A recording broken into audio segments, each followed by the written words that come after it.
پر خپل تاریخ ننګ او نشان باندې غیرت پکار دی، په خاوره مور افغانستان باندې غیرت پکار دی، او د خپلواکۍ بیرغ یو په جهان هسک ساتلی، په شاه غازي امان الله خان باندې غیرت پکار دی. تاسو دا وینئ دا انځور یې نن مکمل ختم کړی دی. پرون 13 ورځ ځوانان راغلي وو، دوی یو وارې مخ ورتور کړی وو د دې انځور، بیا هغو پاک کړ، هغه ځوانان یې هم نیولي دي. تر اوسه د افغان ملت هغه غبرګون یې ولیدو، د هغې باوجود دوی نن راولاړ شول، په ځای د دې چې د ملت رایې ته د ملت غوښتنو ته احترام ولري، دوی د هغې پر ضد دا تصویر نور هم پسې ور ختم کو.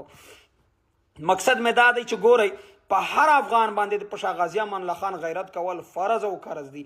باید چې د دې پر ضد هر افغان کلک غږ پورته کړي، تر څو د افغانستان د اوسنی حکومت د ملت غوښتنو ته او د ملت لکه دا د خپلو د سرزوري او د زورواکي او د بدماشي دا تر ډیره نه پاتې کیږي. دا زه